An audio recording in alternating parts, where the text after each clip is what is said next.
ശബ്ദം കേട്ടതും തിളച്ചു മറിഞ്ഞ അവൻ്റെ ഉള്ള് താനെ തണുത്തു. അവൻ ഞെട്ടിത്തിരിഞ്ഞു നോക്കി. നേർത്ത ചിരിയോടെ നിൽക്കുന്ന ഒരു പെൺകുട്ടി. അവൾ അവൻ്റെ അരികിലേക്ക് നിന്നു. സർ, ഞാൻ ഡോക്ടർ അനന്യ. അവൾ അവന് നേരെ കൈനീട്ടി. രഞ്ജു യാന്ത്രികമായി അവൻ്റെ കൈകളും ചേർത്ത് വെച്ചു. ഒരു ഇളം തണുപ്പ് അവൻ്റെ കൈകളിലേക്ക് അരിച്ചിറങ്ങി. അഞ്ജലിയുടെ മുഖം ഇരുണ്ടു. സർ, നമുക്കൊരു കോഫി ആയാലോ?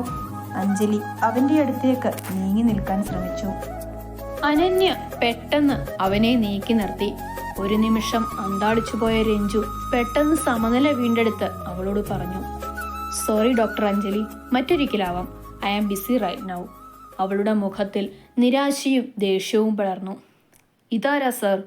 അഞ്ജലി ദേഷ്യം കടിച്ചമർത്തി അവനോട് ചോദിച്ചു. Meet doctor Ananya. അസിസ്റ്റന്റ് സർജനായി ഇന്ന് ജോയിൻ ചെയ്യാൻ വന്നതാണ്. അനന്യ അഞ്ജലിയെ നോക്കി ഒന്ന് പുഞ്ചിരിച്ചു. അത് കണ്ട അഞ്ജലിക്ക് കൊലച്ചിരി പോലെയാണ് തോന്നിയത്. അവൾ ചവിട്ടിത്തുള്ളി അവിടെ നിന്നും പോയി. അവർ രണ്ടുപേരും ഒരുപോലെ ദീർഘശ്വാസം വിട്ടു. അനന്യ അപ്പോഴാണ് താൻ നേരത്തെ ചെയ്തത് റിവൈൻഡ് അടിച്ച് ആലോചിക്കുന്നത്. എന്താലോചിച്ചിട്ടാണ് ഞാൻ വലിച്ചെൻ്റെ അടുക്കിലേക്ക് നീക്കി നിർത്തിയത്? എന്ത് കരുതി കാണും? അവൾ അടുത്ത് കയറി നിൽക്കാൻ നോക്കിയപ്പോൾ എനിക്കിഷ്ടമായില്ല. അതുകൊണ്ടല്ലേ? അവളുടെ മുഖം വീർത്തു. അവൾ അവിടെ നിന്നും നഖം കടിക്കാൻ നോക്കുമ്പോൾ കൈ പൊങ്ങുന്നില്ല. അപ്പോഴും നമ്മുടെ കൊച്ചിന്റെ കൈകൾ രഞ്ജുവിന്റെ കൈകളെ മുറുക്കെ പിടിച്ചിരിക്കുകയായിരുന്നു. അവൾ ഞെട്ടിക്കൊണ്ട് കൈവിട്ടു. അവൾ അവന്റെ മുഖത്ത് നോക്കാതെ തിരിഞ്ഞു നിന്നു. രഞ്ജുവിന്റെ മുഖത്ത് ചിരിവിടർന്നു. ഡോക്ടർ ഡോക്ടർ ആ സർ. അനന്യ പെട്ടെന്ന് ഞെട്ടി. വരൂ, ഉള്ളിലേക്കിരിക്കാം. അവൻ നടന്നു തുടങ്ങിയതും അവൾ അവൻ്റെയൊപ്പം ക്യാബിനിലേക്ക് കയറി. അപ്പോഴും അവൻ്റെ കൈകളിൽ നിന്നും ആ നേർമയേറിയ തണുപ്പ് ഉള്ളിലേക്കു പടർന്നിരുന്നു, അവൻ്റെ മുറിവുകൾക്ക് മരുന്നാകുവാൻ. Hello sir. യെസ്. സാറിൻ്റെ മോൾ ഇവിടെ അഡ്മിറ്റ് ആയിരുന്നു. What? Yes sir. Suicide attempt. ഫോണിൻ്റെ അങ്ങേ തലയ്ക്കൽ അയാൾ കോപം കൊണ്ട് വിറച്ചു. നേരിട്ട് കാണണം എനിക്ക് നിന്നെ. And deal with that. Clear? And ആ പെണ്ണിന്റെ ഫുൾ ഡീറ്റെയിൽസ് ഇവിടെ എനിക്ക് കിട്ടണം, നാളെ നേരം വെളുക്കുന്നതിന് മുൻപേ. Sure sir. അങ്ങനെ ഒരു റെക്കോർഡ് പോലും ഇവിടെ ഉണ്ടായില്ല.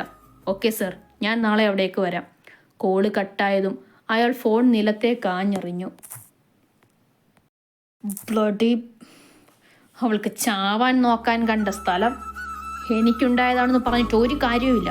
മെനക്കെടുത്താനായിട്ട് ഇത്ര വർഷം കൊണ്ട് ഞാൻ ഉണ്ടാക്കിയ എൻ്റെ പദവിയും ക്രെഡിബിലിറ്റിയും ഇന്ന് തീർന്നതിന് അവളുടെ ഒരു പ്രേമം, അതും വേറൊരു പെണ്ണിനോട്. ആരെങ്കിലും പുറത്തിറങ്ങിയാൽ അതോടെ തീരും. അടുത്തയാഴ്ച ഹരിയുടെയും ആ MLA മോളുടെയും കല്യാണത്തിനിടയ്ക്ക് ഇതെങ്ങാനും ലീക്കായാൽ അതും തീരും. അല്ല, ലീക്കായാലല്ലേ? എനിക്കറിയാം എന്ത് വേണമെന്ന്. അയാൾ അമർഷത്തോടെ ചെയറിലേക്കിരുന്ന് കണ്ണുകൾ അടച്ചു. പെട്ടെന്ന് എന്തോ ഓർമ്മ വന്നതുപോലെ എഴുന്നേറ്റ് അയാൾ ഫോൺ എടുത്ത് ആരെയോ വിളിച്ചു. കോള് കട്ടായപ്പോഴേക്കും അയാളുടെ ചുണ്ടിൽ ക്രൂരമായ ഒരു ചിരി വിടർന്നിരുന്നു. രക്ഷ കാറിന്റെ മുൻസീറ്റിലിരുന്ന് ഉറങ്ങുന്ന പ്രിയയെ സ്നേഹത്തോടെ നോക്കി. ഒരു കൊച്ചു കുഞ്ഞെന്ന പോലെ ചുരുണ്ടു കിടക്കുകയായിരുന്നു പ്രിയ. അവളുടെ നേർത്ത് ഇടതൂർന്ന മുടിയിഴകൾ അവളുടെ കവിളിലൂടെ തൊട്ട് തലോടി പോയിക്കൊണ്ടിരുന്നു. പാവം. രക്ഷ പ്രിയയുടെ മുടിയിഴകൾ അവളുടെ ചെവിക്ക് പിന്നിലേക്കായി ഒതുക്കി വെച്ചു. തൻ്റെ ഉള്ളിൽ പ്രണയം ഉള്ളു നിറഞ്ഞൊഴുകുന്നത് രക്ഷ അറിയുന്നുണ്ടായിരുന്നു. അവളുടെ നോട്ടം പ്രിയയുടെ കൈത്തേണ്ടയിലെ മുറിവിന്റെ കെട്ടിലെത്തിയപ്പോൾ രക്ഷയുടെ കണ്ണുകൾ നിറഞ്ഞു. അവൾ മെല്ലെ അതിലൊന്ന് തലോടി. രക്ഷയുടെ അപ്പാർട്ട്മെന്റിന് മുന്നിലായി അവൾ കാർ നിർത്തി. ഏയ്, എന്തുറക്കമായത്? എഴുന്നേറ്റ്. പ്രിയ ഒന്ന് കണ്ണു തിരുമ്മി എഴുന്നേറ്റിരുന്നു. ഉറക്കം തെളിയാതെ കണ്ണ് ചിമ്മുന്നത് കണ്ട രക്ഷയ്ക്ക് ചിരി പൊട്ടി. എന്താ ചിരിക്കുന്നേ? പ്രിയ മുഖം കൂട്ടി. ഒന്നുമില്ലെൻ്റെ പ്രിയക്കുട്ടി. രക്ഷ മെല്ലെ പ്രിയയുടെ മൂക്കിൻ്റെ തുമ്പിൽ നോവാതെ ഒന്ന് നുള്ളി. പ്രിയയുടെ മുഖം ചുവന്ന് കയറി. അവൾ പെട്ടെന്ന് മുഖം വെട്ടിച്ചു. ഇതെവിടെയാ? ഇതാണ് എൻ്റെ പുതിയ അപ്പാർട്ട്മെന്റ്. നമുക്കിനി ഇവിടെ കൂടാമെന്നേ. ഇവിടെയോ? നമ്മൾ മാത്രം? ഇല്ലടി, ഞാൻ നാട്ടുകാരെ കൂടെ വിളിക്കാം. ഈ പൊട്ടിപ്പെണ്ണ്. പ്രിയയുടെ മുഖം വീർത്തു. രക്ഷ പൊട്ടി വന്ന ചിരിയോടെ അവളുടെ കവിളിൽ മെല്ലെ ഒന്ന് വലിച്ചു വിട്ടു. എന്നിട്ട് പുറത്തേക്കിറങ്ങി അപ്പാർട്ട്മെന്റിന് നേർക്ക് നടന്നു. പിന്നാലെ പ്രിയയും. Are you comfortable for this job? Yes sir. Okay, please sit. Ranju MDയുടെ ചെയറിലേക്കിരുന്നു. Thank you sir. അനന്യ ഒന്ന് പുഞ്ചിരിച്ചുകൊണ്ട് അവിടെയുള്ള ചെയറിലേക്കിരുന്നു. ഡോക്യുമെന്റ്സ്? അവൾ കയ്യിലെ ഫയൽ തുറന്ന് അവളുടെ സർട്ടിഫിക്കറ്റും അപ്പോയിൻമെന്റ് ഓർഡറും എടുത്ത് അവൻ്റെ കയ്യിലേക്ക് കൊടുത്തു. രഞ്ജു അത് ക്രോസ് ചെക്ക് ചെയ്യാൻ തുടങ്ങി. ഈ മുഖത്തിലെ പുഞ്ചിരിക്ക് വേണ്ടിയിട്ടല്ലേ ജിത്തേട്ട ഞാൻ ഒഴിഞ്ഞു മാറിയത്? പ്രാണൻ പറയുന്ന വേദന സഹിച്ചു. നിങ്ങളുടെ ഇഷ്ടം നടക്കട്ടെ എന്ന് കരുതി. എന്നാൽ അറിയാൻ വൈകിപ്പോയി ഞാൻ. ഈ മനുഷ്യന്റെ പ്രാണനും സന്തോഷങ്ങളും ഊറ്റിയെടുത്തുകൊണ്ട് അവൾ പോയത്. അനന്യയുടെ മുഖം വലിഞ്ഞു മുറുകി. ഇനി വിട്ടുകൊടുക്കില്ല ഞാൻ. ആർക്കും വേദനിപ്പിക്കാൻ വിട്ടുകൊടുക്കാതെ പൊതിഞ്ഞു പിടിച്ചോളാം ഞാൻ. എൻ്റെ ജീവന് തുല്യം. അവളുടെ ഡോക്യുമെന്റ്സ് നോക്കിക്കൊണ്ടിരുന്ന അവൻ്റെ കണ്ണുകൾ മെല്ലെ ചുരുങ്ങി. ഡോക്ടർ മേവാർ രാജകുടുംബാംഗമാണോ? ചെറുതായിട്ട്. അപ്പോ ഇയാളാണോ പൃഥ്വിയുടെ ലണ്ടനിൽ പഠിക്കുന്ന പെങ്ങൾ? അതേന്നെ, എൻ്റെ ദീദിയാണ് സാറിൻ്റെ അനുജൻ വിവാഹം കഴിച്ചത്. അപ്പോൾ നമ്മൾ ബന്ധുക്കളാണ്. അവിടെ എല്ലാവരും ഉണ്ടല്ലോ. ആരും ഡോക്ടർ വരുന്ന കാര്യം പറഞ്ഞതുമില്ല. യെസ്, അത് എൻ്റെ ഭയ്യായിക്ക് മാത്രമേ അറിയൂ. സർപ്രൈസാണ്. അനന്യ ഒരു ചെറു പുഞ്ചിരിയോടെ കണ്ണിറുക്കി. പിന്നെ ഈ ഡോക്ടർ വിളി ഒന്ന് നിർത്താവോ? നമ്മൾ അറ്റ്ലീസ്റ്റ് ബന്ധുക്കളല്ലേ? ശരി അനന്യ. തമ്മിൽ ഭേദം തൊമ്മനെന്നാണല്ലോ. അവൾ പിറുപിറുത്തു. എന്താ? ഒന്നുമില്ല. എന്നാൽ ഡ്യൂട്ടി ടൈം ഒഴികെ എന്നെ സാറൊന്നും വിളിക്കരുത്, രഞ്ജിത്ത് അവളോട് പറഞ്ഞു. Okay agreed. അപ്പോ അനന്യ PG ആണല്ലേ ലണ്ടനിൽ ചെയ്തത്? MBBS ഫ്രം എയിംസോ? അത്രയും ഹൈ പ്രൊഫൈൽ ആയ ഒരു ഇൻസ്റ്റിറ്റ്യൂഷനിൽ പഠിച്ചിറങ്ങിയിട്ട്, അതും ലണ്ടനിലെ ടോപ്പ് മെഡിക്കൽ കോളേജിൽ PGയും കഴിഞ്ഞ് താൻ എന്തിനാടോ ഇങ്ങോട്ടേക്ക് വന്നത്? എയിംസിലോ അപ്പോളോ പോലുള്ള വലിയ ടോപ്പ് മോസ്റ്റ് ഹോസ്പിറ്റലിലോ ഒക്കെ ജോയിൻ ചെയ്യാൻ പറ്റുമായിരുന്നിട്ടും. അതൊക്കെ ഒരു വലിയ കഥയാണെന്നേ, വഴിയെ പറയാം. ഓക്കെ. അല്ല, രഞ്ജിത്തേട്ടൻ ഡിഗ്രിയും PGയും പഠിച്ചത് ഡൽഹി സെന്റ് സ്റ്റീഫൻസിലല്ലായിരുന്നോ? അതെ. അത് തനിക്കെങ്ങനെ? ഭഗവാനീ പെട്ടു. അത് പിന്നെ ദീദി ഒരു ദിവസം വിളിച്ചപ്പോൾ ഇങ്ങനെ പറഞ്ഞു. ഡോക്യുമെന്റ്സ് ഒക്കെ ക്ലിയർ ആണ്. രഞ്ജു അപ്പോയിൻമെന്റ് ലെറ്റർ വാങ്ങി അതിൽ സൈൻ ചെയ്തു. എൻ്റെ ഒപ്പം വരുന്നോ അങ്ങോട്ടേക്ക്?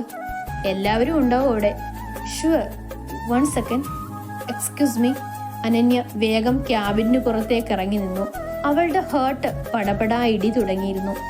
മഹാദേവ, ജിത്തുവേട്ടനൊപ്പം ഒരു യാത്ര. അവളുടെ ഹൃദയം ആനന്ദത്തിൽ തുടിച്ചു. അവൾ പെട്ടെന്ന് ഹോസ്പിറ്റലിന് പുറത്ത് വെയിറ്റ് ചെയ്യുന്ന ഡ്രൈവറിനെ വിളിച്ച് അവളുടെ ലഗേജ് ഒക്കെ എടുത്ത് റിസപ്ഷനിൽ എടുത്തു വെച്ചിട്ട് തിരിച്ചു പോയിക്കോളാൻ പറഞ്ഞു. രഞ്ജു ക്യാബിൻ പൂട്ടി ഇറങ്ങി. അവൾ അവൻ്റെ ഒപ്പം നടന്നു തുടങ്ങി. കാലത്തിന്റെ മാറാലകൾ പിടിച്ച് നിശബ്ദമായിരുന്ന ഓർമ്മകളുടെ കുത്തൊഴുക്കിലേക്ക് മനഃപൂർവ്വം വിട്ടുകൊടുത്ത ആ ഹൃദയതന്ത്രകളിൽ നിന്നും പ്രണയത്തിന്റെ അഭൗമ സംഗീതം മെല്ലെ പൊഴിഞ്ഞു തുടങ്ങിയിരുന്നു. വീണ്ടും അവൾ അവനൊപ്പം നീങ്ങി. തൻ്റെ ഹൃദയമിടിപ്പാകുന്ന ആ പ്രണയ സംഗീതത്തെ ഉള്ളിലേക്ക് ചേർത്തുകൊണ്ട് തീർത്ഥ തൻ്റെ ടേബിളിൽ തല താങ്ങിയിരുന്നു. കുറച്ചുനാളായി ഒരു ജോലിക്കായുള്ള അലച്ചിൽ തുടങ്ങിയിട്ട്. തൻ്റെ ഡിഗ്രി ക്വാളിഫിക്കേഷൻ കൊണ്ട് ഒരിടത്തും ജോലി കിട്ടുന്നില്ല. 3 ഇന്റർവ്യൂ അറ്റൻഡ് ചെയ്തിരുന്നു. അതിലൊരെണ്ണം കഴിഞ്ഞപ്പോൾ തന്നെ പ്രതീക്ഷയില്ലായിരിക്കുന്നു. ഇപ്പോൾ 2ാമത്തെ പ്രതീക്ഷയും തകർന്നുടഞ്ഞിരിക്കുന്നു. അവൾ തൻ്റെ ഫോണിൽ വന്ന മെയിലിലേക്ക് നിസ്സംഗതയോടെ നോക്കി. അജുവേട്ടനോട് പറഞ്ഞാൽ ഒരു ജോലിയൊക്കെ കിട്ടാൻ ഒത്തിരി എളുപ്പമാണ്, അതും അവരുടെ കമ്പനിയിൽ തന്നെ. പക്ഷേ ഇപ്പോൾ തന്നെ ഞാൻ അവർക്ക് ആവശ്യത്തിലേറെ ബുദ്ധിമുട്ടുണ്ടാക്കിയിട്ടുണ്ട്. ഒരിക്കലും തീരാത്ത കടപ്പാടുണ്ട് അവരോടെനിക്ക്. എൻ്റെ മുത്തശ്ശിനെ മരണത്തിൽ നിന്നും തിരികെ പിടിച്ചു കയറ്റിയതും അന്ന് ആ ഹോസ്പിറ്റലിൽ ബിൽ മുഴുവൻ ഇളവ് ചെയ്തു തന്നതും. ഇനിയും വയ്യ അവരെ ബുദ്ധിമുട്ടിക്കാൻ. അവൾ ചിന്താഭാരത്തോടെ എഴുന്നേറ്റതും അവളുടെ ഫോണിലേക്ക് മറ്റൊരു മെയിൽ വന്നിരുന്നു. മറ്റൊരു ഇന്റർവ്യൂവിനുള്ള ഒരു കോൾ ലെറ്റർ. തൻ്റെ ഫോൺ റിങ് ചെയ്യുന്നത് കേട്ട് ജയ് അവളിൽ നിന്നും അടർന്നു മാറി ഫോൺ എടുത്തു. ചിത്രവിദ്യ കോളിംഗ്. ഇവളോ? അവന്റെ മുഖം ചുളിഞ്ഞു. ആരാ ജയ്? വശ്യതയാർന്ന സ്വരത്തോടെ അവനെ പിന്നിൽ നിന്നും ഒരു അർത്ഥഗതമായ ശരീരം പുണർന്നു. നാശം പിടിക്കാൻ അവൻ പിറുപിറുത്തു. Nothing dear, not that important.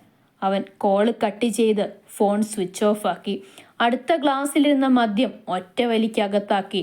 എന്നിട്ട് തൻ്റെ പിന്നിൽ ചുറ്റിപ്പിടിച്ചവളെ അവൻ മുന്നിലേക്ക് വലിച്ചിരുത്തി അവളുടെ മാറിലേക്ക് മുഖമമർത്തി ശ്വാസം ആഞ്ഞു വലിച്ചു. അരനിമിഷം കഴിഞ്ഞപ്പോൾ അവന് കണ്ണുകൾ മെല്ലെ അടയുന്നത് പോലെ തോന്നി. മെല്ലെ അവൻ്റെ കൈകൾ അവളിൽ നിന്നും അഴിഞ്ഞു. അവൾ അവനെ ബെഡിലേക്ക് വലിച്ചെറിഞ്ഞു. എന്നിട്ട് അഴിഞ്ഞുകിടന്ന ഡ്രസ്സ് എടുത്ത് ധരിച്ചു. അവൾ ഫോൺ എടുത്ത് ഒരു നമ്പറിലേക്ക് വിളിച്ചിട്ട് ആ സിം ഒടിച്ചു. അവളുടെ ബാഗിന്റെ ഒരു അറയിലേക്കിട്ടു. അല്പനേരം കഴിഞ്ഞപ്പോൾ ആ ഡോറിൽ ബെല്ല് മുഴങ്ങി. അവൾ ഡോറിനടുത്തേക്ക് നടന്ന് ഡോർ തുറന്നതും കുറച്ച് ആളുകൾ ഉള്ളിലേക്ക് വന്നു. ഇവനെ എടുത്തുകൊണ്ട് പോ. ആ ഡ്രഗിന്റെ എഫക്റ്റ് 2 മണിക്കൂർ മാത്രമേ ഉണ്ടാവൂ. അതിൽ കുറച്ചുപേർ അവന്റെ കൈകളും കാലുകളും ഒരു കയറുകൊണ്ട് വരിഞ്ഞു കെട്ടി. ജയ് എടുത്തുകൊണ്ട് പുറത്തേക്കിറങ്ങി. ബാക്കി അവശേഷിച്ചവരോട് അവൾ പറഞ്ഞു, ഞാനോ ഇവനോ ഇവിടെ ഉണ്ടായിരുന്നു എന്ന ഒരു തെളിവ് പോലും ബാക്കി വെക്കരുത്, മനസ്സിലായോ? Yes ma'am. അവൾ പുറത്തേക്കിറങ്ങി. ആ പ്രൈവറ്റ് വില്ലയ്ക്ക് മുന്നിൽ നിർത്തിയ കാറിനടുത്തേക്ക് നടക്കുമ്പോൾ അവളുടെ കഴുത്തിലെ ആ തേളിന്റെ ടാറ്റു കൂടുതൽ വന്യതയോടെ പകയുടെ വിഷമേന്തിയെന്ന പോലെ കൂടുതൽ തിളങ്ങി നിന്നു.